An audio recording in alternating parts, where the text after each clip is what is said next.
Me llamo Isabel, tengo 46 años. Hace un año dejé mi vida en Buenos Aires, donde tenía todo: trabajo, rostros conocidos, barrios bulliciosos y el aroma del café tostado que salía de las pequeñas cafeterías en las esquinas. Me fui porque creí que cambiar de lugar me ayudaría a sentirme viva otra vez. Ricardo y yo llevamos 20 años juntos, pero recién el año pasado insistió en que me mudara por completo a la estancia que alguna vez perteneció a su padre. Lo dudé mucho. Estaba acostumbrada a la ciudad, a mi ritmo, a mi trabajo y a los seres cercanos. Pero al final cedí, vendimos el departamento en la ciudad y yo esperaba que esta nueva vida fuera un soplo de aire fresco, tanto para nosotros como para mí misma. Nunca fuimos una pareja perfecta, pero tampoco tuvimos grandes desastres. Simplemente, la vida. Él siempre soñó con la tierra y el espacio abierto, y yo acepté porque pensé que su sueño podría volverse también el mío. Las primeras semanas en la estancia parecían de otro mundo: aire limpio sin smog, silencio. Al amanecer, un cielo tan lleno de estrellas que nunca antes había visto, y ese olor tan particular, algo entre polvo, sol y arcilla. Trataba de adaptarme, aprendí a preparar café en una cocina a gas, cargaba baldes de agua, recordando cada vez como en la ciudad solo abría la canilla sin pensar en nada. Fue difícil, pero a la vez había algo nuevo en todo eso. Tenía la esperanza de que Ricardo y yo volveríamos a estar más cerca. Cuando solo hay dos personas, hay más posibilidad de hablar, de estar juntos no solo físicamente, sino también emocionalmente, pero eso no sucedió. Él siempre estaba ocupado. Por la mañana, el ganado; al mediodía, las máquinas; por la noche, la televisión; y de noche, el silencio. Hablábamos poco y solo de cosas prácticas: la comida de los animales, las cuentas, el clima que podría arruinar el heno. No le interesaba cómo me sentía. Nadie me preguntó si extrañaba la ciudad, a la gente, a mi vida anterior, donde al menos tenía un papel, donde mi estado de ánimo influía en algo. Aquí me sentía como parte del mobiliario, útil mientras trabajaba, y demás en cuanto me quedaba callada o simplemente me sentaba sin hacer nada. Una vez, ordenando su ropa después del trabajo, toqué un papel en el bolsillo de su campera. Era una postal, vieja, con la tinta un poco borrada, escrita por una mujer. En el reverso, solo unas pocas palabras: gracias por aquella noche. Lo recuerdo todavía. Ese. Y nada más. La leí 3 veces. No era nueva. Podría haber estado en ese bolsillo durante años, pero justo ahora fue como una explosión para mí. No porque sospechara de una traición, sino porque demostraba que él podía ser diferente. Sensible, atento, vivo. Solo que no conmigo, no. Hice ninguna escena. No pregunté. Volví a poner la postal donde estaba, pero la idea no me dejó en paz en toda la noche. Cuando nos sentamos a cenar, miré sus manos, arrugadas, fuertes, un poco cansadas. Y pensaba en cuántas noches así había pasado sin mí. Cuántas cosas no sabía. Quizá él también se sentía ajeno. Pero yo ya no podía preguntar nada.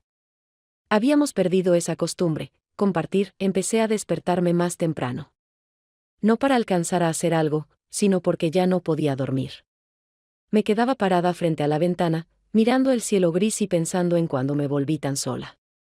Ricardo callaba cada vez más. Podía pasar horas sin decir una palabra, y no le parecía raro. No preguntaba a dónde iba cuando salía a caminar por el sendero. Ya no me tocaba. No con rabia, simplemente, como si se hubiera olvidado de que eso era posible. Todo era como un mecanismo que aún funciona, pero ya empieza a desgastarse desde dentro. Trataba de encontrarme alguna ocupación: horneaba pan, cavaba en la huerta, ordenaba frascos de conservas. Pero eso no llenaba el vacío que crecía en mí. A veces imaginaba que despertaba en un departamento en Buenos Aires, con el sonido de los autos, las voces de los vecinos, y que simplemente salía a comprar leche, sabiendo que había personas que podían decirme buen día, no por obligación, sino simplemente porque sí. La semana siguiente llegaron ellos, 2 hombres jóvenes que Ricardo contrató para trabajo de temporada. Los vi llegar en una camioneta vieja, bajarse y mirar alrededor del patio. Uno, alto, sereno, con ojos oscuros, que casi no parpadeaban; el otro, de andar ligero y con una sonrisa imposible de ignorar. Se llamaban Mateo y Tomás. No preguntaron mucho, Solo asintieron con la cabeza y comenzaron a descargar sus cosas. A la mañana siguiente de la llegada de los chicos, me desperté más temprano de lo habitual, aunque últimamente eso ya se había vuelto costumbre. El sueño hacía tiempo que había dejado de ser descanso, y más bien era solo permanecer con los ojos cerrados hasta que el amanecer exigía acción. Al salir al patio, vi como Mateo y Tomás, sin esperar instrucciones, desmontaban unas viejas tablas cerca del establo, con cuidado, sin apurarse, como si conocieran bien lo que es el trabajo físico, ese que se hace sin ruido innecesario ni apuro. Me sorprendió su coordinación tranquila, ningún movimiento de más, nada de alardes, solo silencio y trabajo, como si hubieran vivido en la estancia toda la vida. Mateo era sereno hasta el extremo, hablaba poco, pero cuando lo hacía, era solo lo justo, sin frases vacías, con respeto y sin soberbia. En él se sentía una confianza que no buscaba mostrarse, sino que nacía desde adentro, sostenida no por palabras, sino por una presencia tranquila y firme. Sus ojos, oscuros, atentos, parecían no perder ningún detalle, como si no solo observara, sino leyera a todos los que tenía cerca, estudiándonos sin apuro, pero con profundidad. Tomás era todo lo contrario, más joven, inquieto, con ese aire de sonrisa fácil, casi irónica, que suelen tener los que están acostumbrados a gustar. Su energía se notaba incluso en cómo cargaba los baldes, con una curva en la espalda que remarcaba su confianza y una mirada que siempre buscaba reacción. Ricardo los recibió sin demasiadas palabras, les mostró dónde estaba todo, explicó brevemente la rutina diaria y se fue, sin siquiera intentar parecer hospitalario. Por mi parte, sabía que la estancia puede agotar a los recién llegados, especialmente a quienes vienen de la ciudad, así que decidí llevarles té, al menos, para suavizar un poco su primera impresión del lugar. Cuando me acerqué con el termo y las tazas metálicas, Tomás sonrió de inmediato y recibió la taza con ambas manos, como si no fuera simplemente una bebida, sino un regalo. Rozó mi mano en broma, como por accidente, pero su mirada se quedó un poco más de lo necesario, como esperando ver si yo reaccionaría. No respondí nada, solo sonreí, pero algo dentro de mí se despertó. Fue un detalle, un instante, pero se quedó grabado con claridad, porque hacía mucho tiempo que nadie me tocaba con atención, no mecánicamente, no con indiferencia, sino con una intención viva. Esa noche, al lavarme la cara antes de dormir, me miré al espejo y noté que me observaba más tiempo de lo normal. El cabello, que antes solo ataba en una coleta, esta vez lo peiné, como lo hacía antes, cuando todavía tenía una razón para hacerlo.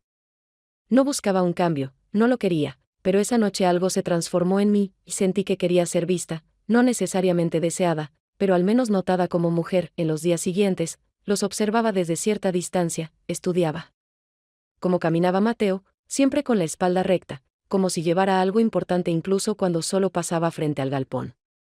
No me miraba mucho tiempo, pero cada vez que nuestras miradas se cruzaban por casualidad, sentía algo parecido a un cortocircuito, como si el mundo se volviera más nítido por un segundo. Tomás, en cambio, lanzaba frases ligeras, que podían parecer bromas inocentes, pero su tono era siempre más cálido de lo necesario. Una vez, al pasar cerca de mí, dijo: «Señora Isa, usted camina como si el viento tuviera miedo de no alcanzarla». Sonreí, bajé la mirada, pero volví a esa frase muchas veces en mi cabeza, porque hacía años que nadie me hablaba así. Ricardo, mientras tanto, seguía distante. No prestaba atención ni a los chicos ni a mi presencia. Por las noches, televisor, plato en la falda, un par de comentarios secos sobre el trabajo y silencio. Ya no esperaba nada de él, pero lo que me dolía era eso, la ausencia incluso del más mínimo intento por recuperar algo de lo que alguna vez fuimos.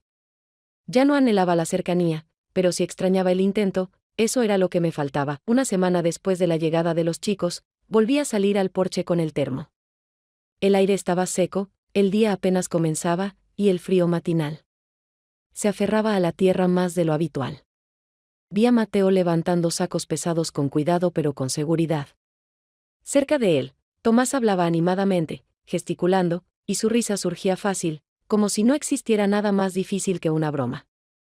Les ofrecí las tazas, y esta vez Tomás no me tocó, solo dijo: «Su té es mejor que todo lo que tuvimos antes». Solo asentí. No respondí, pero dentro de mí empezaba a florecer una sensación, como si me devolvieran a la vida, no con palabras, sino con esa atención que desde hacía mucho tiempo creía inalcanzable para mí. Todo parecía igual. pero algo en mis días había cambiado.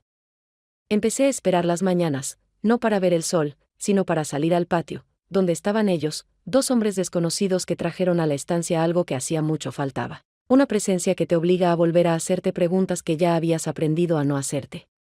Al día siguiente, después del trabajo matinal, regresé del campo más tarde de lo habitual porque Ricardo me había pedido ayuda para mover unos hierros oxidados junto al cobertizo del tractor. No me negué, aunque nuevamente no hubo ni una palabra de agradecimiento ni una mirada hacia mí. Cansada, me dirigí al área de los baldes con pienso, donde solían quedar las cubetas de agua para los animales, y fue ahí donde vi a Mateo intentando cargar dos grandes bidones llenos. Eran demasiado pesados para una sola persona. Sin pensarlo mucho, me acerqué y le ofrecí ayuda, aunque él no la había pedido. Aceptó mi presencia sin palabras, asintió hacia uno de los recipientes, y caminamos juntos, cada uno llevando uno, pero avanzando al mismo ritmo, sin hablar, como si lo hubiéramos hecho muchas veces antes. Nuestros dedos se rozaron apenas cuando traté de sujetar mejor la manija resbaladiza por el agua. Fue un toque breve, casi imperceptible, pero en ese instante sentí que algo se encendía dentro de mí, como si alguien me llamara por mi nombre desde un lugar profundo, donde hacía tiempo que nadie me alcanzaba. No dijimos nada, seguimos caminando con los bidones, pero al llegar a la puerta y dejarlos allí, Mateo por primera vez sostuvo su mirada en mí más de lo habitual. Sus ojos no tenían una expresión clara, no eran tiernos, ni fríos, solo muy atentos, como si buscara en mí una respuesta que yo aún no había formulado. Tomás, por su parte, seguía destacándose en todo, sus bromas surgían inesperadamente. A veces oportunas, a veces no, pero gracias a él el patio ya no parecía muerto. Una vez, mientras yo barría hojas secas cerca del depósito, se me acercó y dijo con tono bajo: «Señora Isa, hoy huele como si usted fuera el verano después de la lluvia». Me reí, pero no por la frase en sí, sino por su descaro, por la confianza con la que lo dijo, y, sobre todo, por lo que despertó en mí, una sensación cálida, como si algo dormido bajo el polvo se hubiese sacudido de repente, esa noche. Mientras lavaba los platos después de cenar y Ricardo estaba, como siempre, frente al televisor, con un plato sobre las rodillas y el pie moviéndose al ritmo de algún jingle de noticias, de repente dijo por encima del hombro: «Hoy hablaste mucho con los chicos». Me detuve con un plato en la mano. No porque sus palabras me sorprendieran, sino por el tono. No había celos, ni preocupación, solo una queja mecánica, la misma que había escuchado cientos de veces. Quise responder, pero no lo hice, no por miedo ni culpa, sino porque por primera vez estaba enojada no con él, sino conmigo misma, porque en realidad me gustaba la atención que había empezado a recibir, y no venía de mi marido. Al día siguiente, cuando Tomás me ayudaba con unas cajas en la cocina, volvió a lanzar una de esas frases livianas que me hicieron sonreír aunque no quisiera, y vi como Mateo, que estaba un poco más lejos, se quedó quieto de repente, con un saco de grano en las manos. En sus ojos apareció esa misma mirada, no de celos, no de reproche, sino algo más complejo, una mezcla de entendimiento y cierta inquietud. Sentí que la situación comenzaba a complicarse, aunque no había tomado ninguna decisión, no había ocurrido nada concreto, ninguna conversación, ningún paso real hacia la traición, pero internamente ya sabía que estaba al borde de algo irreversible. Esa noche, me quedé de pie mucho tiempo junto a la ventana, viendo cómo el viento movía las copas de los árboles, y comprendí que aquel día había sido distinto a todos los anteriores. No por lo que pasó, sino por lo que quedó, una sensación tenue pero muy precisa. Ya no era solo una habitante de la estancia, una sombra al lado de un hombre que no me ve. Volví a ser una mujer a la que alguien observa, que alguien quiere entender. Y eso era a la vez aterrador y hermoso. Unos días después de aquella frase de Ricardo, cuando por primera vez dejó entrever su sospecha, comenzó en la estancia una seguidilla de lluvias breves pero frecuentes. El trabajo se volvió menos constante. El suelo se ablandaba, la maquinaria se atascaba, y todos intentábamos aprovechar los momentos secos para hacer lo que se pudiera sin salir al campo. En esos días cada minuto contaba, perder tiempo significaba perder producción. Aquel día estaba ayudando en el establo, trasladaba a Heno Viejo a una sala separada, cuando de pronto el cielo se abrió de golpe, como suele pasar aquí, sin aviso ni transición.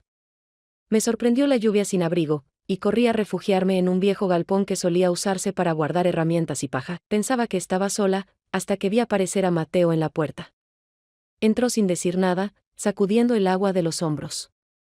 Luego tomó una manta vieja y algo descolorida que colgaba de un gancho, la misma que habíamos dejado allí desde el otoño, y me la tendió. La acepté, algo incómoda, pero no por el gesto en sí, sino porque comprendí que no era solo una ayuda práctica. Él buscaba ese momento, uno donde pudiéramos estar cerca sin testigos, sin Tomás, sin Ricardo, sin la tensión cotidiana que flotaba siempre en el aire. Nos sentamos sobre unos fardos de paja. Había humedad en el ambiente, el olor a madera. Y a caballo se mezclaba con algo difícil de nombrar, no era solo el aire, era una atmósfera íntima, casi confidencial. Empecé a hablar de algo trivial, que el techo del galpón necesitaba reparación, que filtraba agua, que en invierno sería peor. Mateo respondía en frases cortas, pero no secas. Hablamos durante unos 10 minutos, sobre nada importante, pero con una naturalidad que rara vez se da cuando dos personas saben que se atraen, pero aún fingen que no noté que me miraba fijamente. Mientras acomodaba la manta sobre mis rodillas, alisándola sin pensar.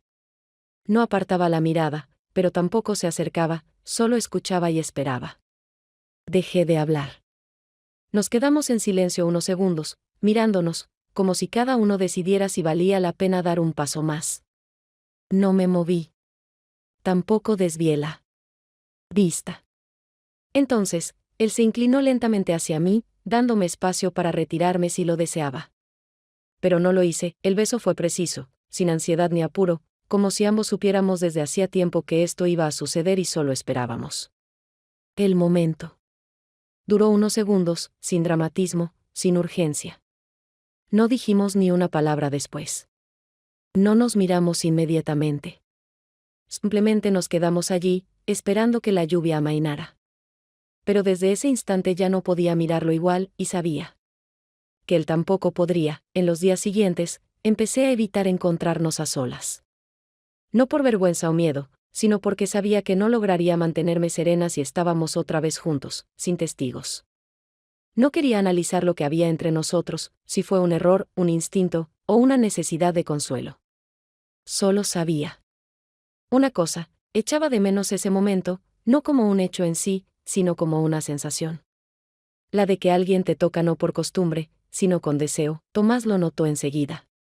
No me preguntó directamente, pero empezó a quedarse más tiempo cerca de mí, cuando trabajaba en la despensa o preparaba la mesa. Una vez, al pasar, dijo con una sonrisa: «Señora Isa, últimamente se pone colorada solo con oír el nombre de Mateo». Me reí, aunque fue una risa nerviosa, no porque su comentario fuera gracioso, sino porque no esperaba tanta franqueza. Intenté cambiar de tema, pero sentí como el corazón se me aceleraba. No temía ser descubierta. Temía que, en efecto, estaba perdiendo el control. Aquella noche no pude dormir hasta el amanecer. Ricardo dormía a mi lado, de costado, tranquilo, profundo, como si nada cambiara. Yo miraba el techo, intentando recordar la última vez que alguien me había tocado porque quería, no porque debía. Y algo comenzó a despertarse en mí, y no solo el deseo, sino la necesidad de sentirme viva de verdad, no solo físicamente presente en la estancia, sino viva, con cada fibra de mi cuerpo. Unos días después de lo que ocurrió en el establo, la estancia retomó su ritmo habitual, pero dentro de mí nada volvió a ser como antes, y lo sentía en cada movimiento, en cada paso que daba por el patio o entre las filas de pienso para el ganado. Mateo apenas hablaba conmigo, no porque me evitara, sino más bien porque parecía querer dejarme espacio, darme tiempo para entender por mí misma qué significaba todo aquello. En su silencio había más respeto que en muchas de las palabras que había escuchado en mi vida. Su actitud no cambió de forma evidente, seguía trabajando con la misma constancia, cumplía cada tarea con precisión, no buscaba mi presencia. Pero de vez en cuando notaba su mirada, y en esos breves cruces de ojos se sentía una tensión que ambos tratábamos de ocultar. Tomás, en cambio, se mostraba cada vez más audaz, no de forma agresiva, ni grosera, pero con esa ligereza que tienen quienes están acostumbrados a atraer miradas. Sus bromas ya no eran inocentes, empezaron a tener un tinte más personal, con insinuaciones suaves, aunque siempre cubiertas por su sonrisa encantadora, la que le permitía esquivar cualquier compromiso directo. Una vez, mientras ordenaba toallas en la despensa, se me acercó y me dijo en voz baja: «Si tú fueras mía, no te dejaría estar triste». Fingí no oírlo, sonreí de forma forzada, pero sus palabras se quedaron mucho más tiempo en mi cabeza de lo que quería, y eso me molestaba. No por lo que dijo, sino porque una parte de mí reaccionó, aunque no quería admitirlo. Esa misma tarde, cuando regresaba del huerto y pasaba junto al cobertizo de los tractores, Ricardo me llamó. Estaba junto a unas cajas con tornillos, como buscando algo, pero al acercarme no dijo nada concreto. Solo lanzó una frase cortante: ¿por qué estás todo el tiempo con esos muchachos? No olvides quién eres aquí. Me detuve, respiré el aire frío que ya empezaba a sentirse, y respondí con calma, sin alzar la voz: no lo olvido. ¿Y tú? Su rostro se mantuvo impasible. No dijo nada, solo hizo un gesto con la mano y se alejó. En ese momento entendí con claridad que el problema no eran los chicos, ni lo que yo hacía, sino que entre Ricardo y yo ya no quedaba nada que nos uniera, salvo el hecho de seguir compartiendo espacio. Después de la cena salí al exterior para asegurarme de que Mateo hubiera cerrado el establo. El clima prometía cambiar, y en el campo el viento ya se levantaba. Él estaba justo en la entrada, apoyado en una pala, y al verme, asintió sin moverse. Me acerqué. Otra vez el silencio, pero esta vez no era incómodo, los dos sabíamos que ya no hacía falta decir nada en voz alta. Miré el cielo, donde empezaban a aparecer las primeras estrellas, y dije sin apartar la vista: ya no sé qué me retiene aquí. Él no respondió de inmediato. Luego, con voz tranquila y serena, dijo: no tienes que aferrarte a lo que no te sostiene. Sus palabras me atravesaron más profundamente de lo que esperaba, porque nadie me había hablado así antes, sin intentar convencerme de quedarme, sin promesas, sin presiones. Solo reconociendo mi derecho a elegir. En ese instante sentí que podía respirar con más libertad, como si algo dentro de mí, que había estado apretado durante tanto tiempo, empezara al fin a aflojarse, pero también supe que todo se complicaba. Porque ya no se trataba de un simple coqueteo, de un instante robado, sino de una verdadera encrucijada: quedarme en un mundo conocido pero vacío, o avanzar hacia uno nuevo, donde nada estaba garantizado, pero al menos me sentía viva. No dije nada más esa noche. Solo asentí con la cabeza y volví despacio a la casa, donde la luz del televisor iluminaba la sala. Adentro estaba Ricardo, con su plato sobre las rodillas, como siempre, como si nada estuviera pasando. Y por primera vez pensé que en esta casa ya no me sostenía nada, ni las conversaciones que habíamos dejado de tener, ni los recuerdos que habían perdido su sentido, ni un hombre que hace tiempo dejó de verme. Al día siguiente todo siguió igual que siempre, los pasos conocidos. En la cocina, el crujido de las puertas viejas del establo, la voz de Ricardo exigiendo algo desde el patio, como si en el mundo no cambiara nada. Y esa rutina pesaba tanto que apenas podía contener todo lo que llevaba dentro desde hacía meses. No quería seguir siendo una mujer que existe al lado de otros, pero que no tiene voz, ni deseos, ni siquiera necesidad de afecto, porque la habían enseñado a contenerse, a callar, a apagarse por el bien de una estabilidad que ya no me daba consuelo. Dentro de mí, la sensación era como si cada día fuera una capa más de polvo sobre una superficie de vidrio, bajo la cual yo, la verdadera yo, ya no respiraba. Esa tarde fui a la despensa a ordenar frascos de mermelada que habíamos preparado desde el otoño. Era una tarea repetitiva, mecánica, pero justamente por eso dejaba espacio para pensar, para recordar, para reevaluar todo lo que había pasado en las últimas semanas. Tomás entró en silencio, sin sus bromas habituales, sin pasos ruidosos. Y se quedó frente a mí, simplemente observando, como si por primera vez se atreviera a no actuar como el que siempre ríe. No habló durante un buen rato, y percibí que algo en él había cambiado, no completamente, pero sí lo suficiente como para que yo ya no pudiera verlo solo como el chico que buscaba atención. ¿Sabe que no se da cuenta cuando alguien la mira? Dijo finalmente, con voz serena, sin sonrisa, como si fuera algo importante que había estado esperando decir por mucho tiempo. Mi mano se quedó quieta a medio movimiento. Justo estaba secando un frasco con un paño viejo, y no supe qué responder. Sabía que tenía razón. En realidad, sí lo notaba, pero no me lo permitía. Así que le contesté con honestidad, por primera vez sin filtrar mis palabras: no es que no lo note. Solo finjo no verlo. Es más seguro así. Él asintió, lentamente. Como aceptando esa respuesta no como una debilidad, sino como una elección que entendía bien. Volvimos al silencio, pero esta vez no era tenso. Era un espacio compartido. Cuando me acerqué a colocar un frasco en la repisa más alta, Tomás se movió a un lado, casi sin querer, pero su hombro rozó el mío. Y por un instante, se quedó allí, cerca, sin alejarse de inmediato. No me giré para mirarlo, pero sentí como el aire entre nosotros se volvía más denso, más cargado, como si todo en la habitación hubiera cambiado de temperatura. No por el roce, sino por el entendimiento mutuo, ya no podíamos seguir fingiendo. Que esto era seguro, no me aparté. Él tampoco. Y en ese momento entendí que no tenía ninguna justificación lógica para lo que estaba ocurriendo. Pero también comprendí otra cosa, que estaba viva. Que mi cuerpo no solo funcionaba, sino que deseaba, que respondía, que aún creía que podía ser deseado. El beso llegó sin advertencia, sin gestos previos ni palabras. Simplemente me giré hacia él, y él se inclinó, no con fuerza ni apuro, sino con la lentitud de quien deja espacio para un no. Pero yo no lo dije, mis labios tocaron los suyos, y en ese instante dejé de pensar en las consecuencias, en las reglas, en la moral, en Ricardo, que estaba en la casa sin saber nada. Solo sentí una cosa, que aún era mujer, que podía sentir.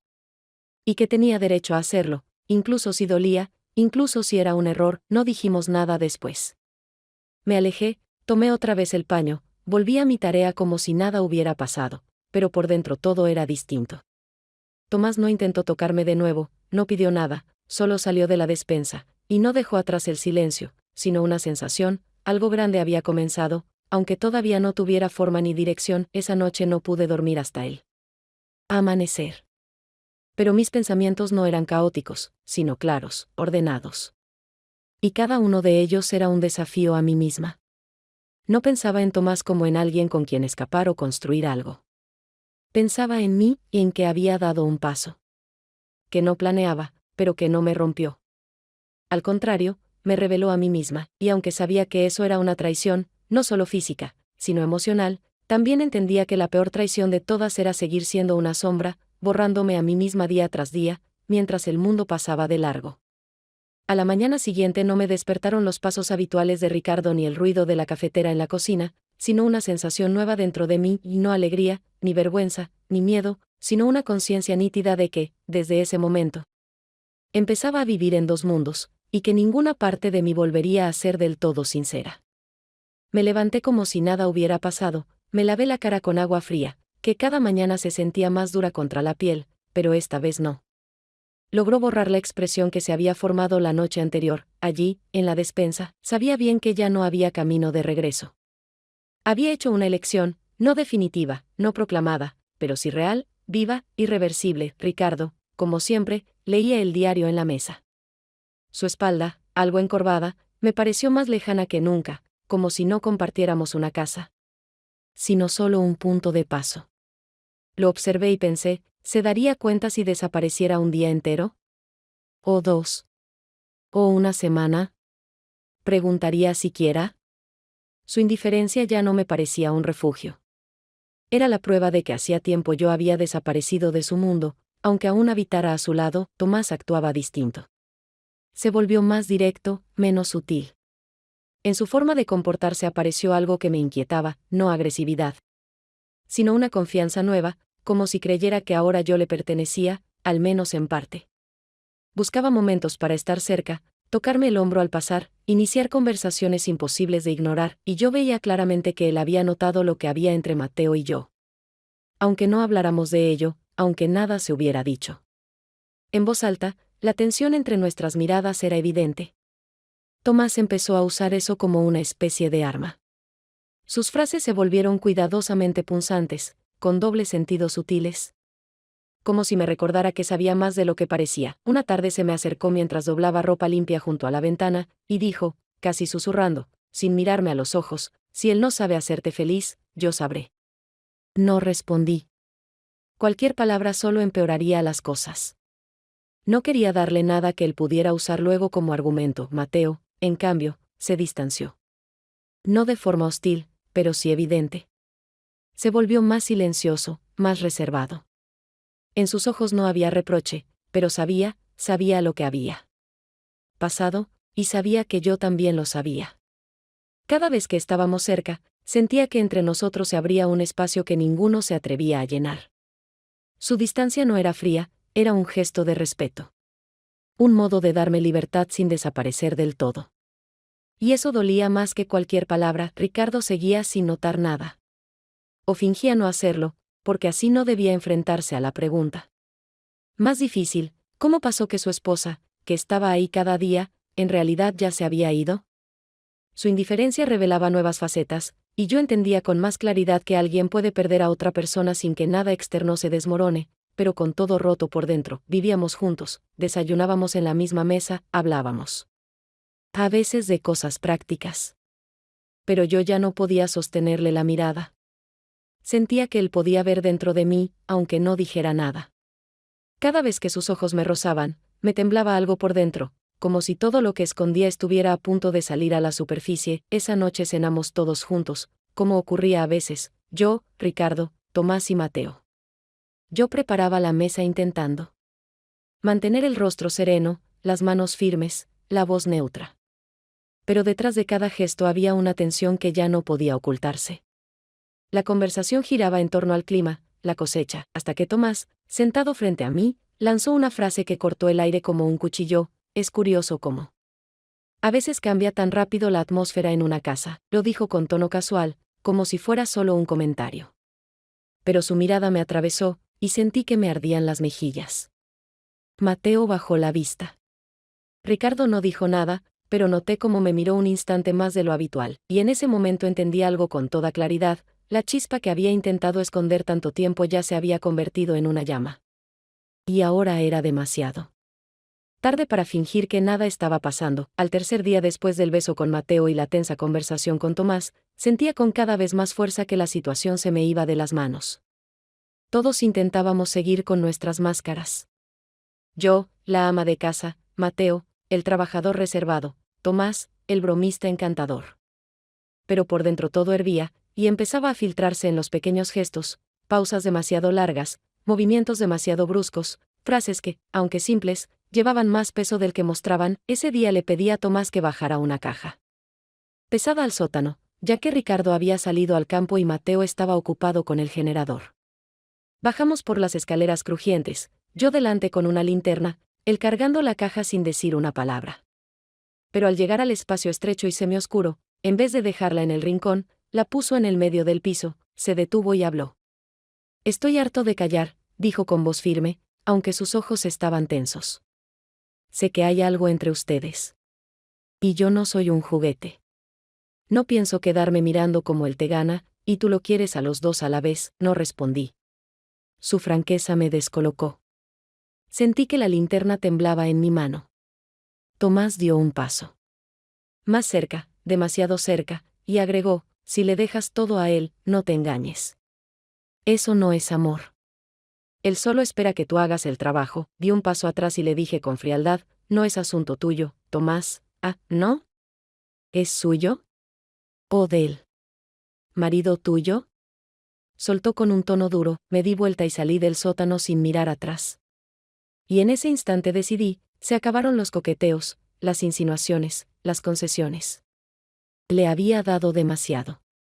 Él confundió cercanía con derecho. Más tarde, ya hacia la tarde, estaba trabajando en el depósito del forraje. Estaba agotada. Con la espalda empapada de sudor, sentada sobre un saco, cuando escuché los pasos conocidos, era Mateo. No se sentó a mi lado, solo se apoyó contra la pared y preguntó, ¿él habló contigo? Asentí. No hicieron falta más palabras. Todo ya estaba dicho. Él sabía que Tomás lo sabía. Y yo sabía que los tres estábamos atrapados en un círculo cerrado, que alguien debía romper. De pronto, con una dureza inesperada, Mateo dijo. Él no juega contigo. Él juega con tu lugar. Y si tú lo permites, ya no es solo culpa suya. Sus palabras me dolieron, porque tenía razón. Tomás no me había amenazado, ni gritado, ni tocado de forma indebida. Pero su presencia se había vuelto venenosa. Su actitud, yo también tengo derecho, era una forma de control, y yo, sin darme cuenta, se lo había permitido. Esa noche no quise volver a entrar en la casa. Me senté junto al cobertizo de la leña, con la chaqueta sobre los hombros. Los mosquitos empezaban a molestar, pero no me importaba. No quería volver a esa habitación donde todo era demasiado silencioso. Ricardo regresó tarde, cansado, con una botella de cerveza en la mano. Pasó por mi lado sin decir una palabra. Yo sabía que sospechaba. Su silencio ya no era habitual, era enfocado. no preguntaba porque esperaba que yo misma lo dijera. Mi vida se había convertido en un campo minado, cada acción podía ser la última gota. Y lo peor era que entendía, ya no podía seguir siendo espectadora. Tenía que elegir, no entre hombres, sino entre la verdad y la comodidad de seguir mintiéndome a mí misma. 2 días después de la conversación con Tomás, en la que por primera vez presionó sin rodeos, y de aquella mirada de Mateo, en la que ya no quedaba nada del antiguo control tranquilo, me resultaba evidente, no podía seguir postergando, evitaba a todos cuanto podía. Fingía interés en las tareas más banales, lavaba durante horas el suelo de la despensa, me quedaba en la sala de herramientas, trasladaba cajas vacías de un lado a otro solo para no cruzar ninguna mirada. Pero incluso en el silencio, incluso sin contacto físico, la tensión entre nosotros era tan densa que casi no se podía respirar, me perseguía una sensación constante, como si todo ya estuviera decidido, pero nadie quisiera ser el primero en admitirlo. Todos sabíamos lo de todos. Tomás no decía nada, pero sus miradas eran directas, cargadas, y yo leía en ellas, él espera que todo estalle. Mateo volvió a tomar distancia, no por enojo, sino para no ejercer presión justo cuando yo estaba al borde de un colapso interno. Ese mediodía, cuando el viento se levantó antes de lo normal y el cielo se volvió de un gris espeso, fui al cobertizo donde guardábamos las semillas y herramientas, a comprobar si el techo no goteaba, si los sacos seguían en su sitio.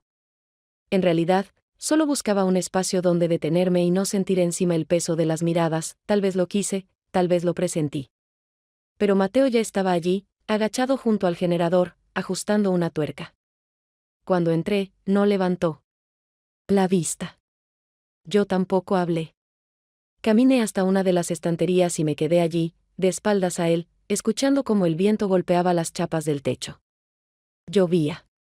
Estábamos encerrados, sin posibilidad de salir, pasaron unos minutos en completo silencio. Cada uno con sus movimientos, pero en el fondo sabíamos que lo único que ocupaba nuestros pensamientos era que estábamos juntos allí. Puse la garrafa en su sitio, me di vuelta y dije, sin reproche, solo como constatación, llevamos demasiado tiempo fingiendo que no pasa nada. Mateo me miró, largo, intenso. No como un hombre mira a una mujer que desea, sino como alguien que teme que, con un solo paso, se rompa todo. Luego respondió en voz baja, no te toco porque no quiero ser uno más que te usa para sí. Me acerqué, me detuve a 1 metro de él y, por primera vez en días, dije algo que hasta a mí me dolió oír en voz alta, ¿y si lo que necesito es que alguien no me tenga miedo? No nos lanzamos el uno sobre el otro. No hubo arrebatos. Solo di un paso. Él se incorporó lentamente, y nuestros labios se encontraron, sin temor, sin temblor, con la certeza de quien ya ha elegido aunque no lo haya dicho en voz alta. Este momento fue distinto, no un impulso como con Tomás, no una debilidad momentánea, sino algo más profundo. Después de ese beso ya no podía fingir que quedaba espacio para las dudas. Había cruzado la línea. Y él también. Regresé a la casa cuando ya oscurecía. Ricardo estaba en el porche, con una taza de té, mirando hacia el campo. Al pasar junto a él, no se movió. Ya no preguntaba nada, pero su cuerpo entero irradiaba tensión. Era como si ya supiera algo, lo hubiera visto, lo oliera en el aire. Más tarde, mientras guardaba los platos en la alacena, Tomás apareció en la puerta de la cocina. No dijo ni una palabra. Solo me miró. Y eso fue suficiente para entender, lo había visto, y ahora tenía poder. No amenazó. No insinuó. Pero en su silencio entendí que esto ya no era un juego. Él esperaba su momento. Esa noche me desperté antes del amanecer, no por ruidos, ni por la luz, ni por el viento, sino por algo que dentro de mí ya no podía sostenerse más. Me quedé acostada junto a Ricardo, mirando el techo, intentando recordar cuándo fue la última vez que habíamos tenido una conversación real, no sobre cosas prácticas, sino una donde nos viéramos de verdad. Él dormía profundamente. Su rostro sereno, casi ausente, como alguien que hace tiempo aprendió a no esperar nada ni de sí mismo ni de los demás. Recordé cómo nos conocimos. Él era directo, honesto, tranquilo. No decía cosas de más, pero tampoco desaparecía cuando yo lo necesitaba. Pasamos juntos 20 años, y aunque no fueron años de pasión ni de entusiasmo, fueron un camino compartido, con rutinas, concesiones, momentos duros, enfermedades, arreglos, deudas, pérdidas. nos mantuvimos juntos cuando muchos otros se habrían rendido. Eso tenía valor, no le tenía odio. No lo traicioné por venganza, ni para herirlo. Al contrario, luché durante mucho tiempo por nosotros, por mí, por esta casa. Pero en algún momento, dejé de existir en sus ojos.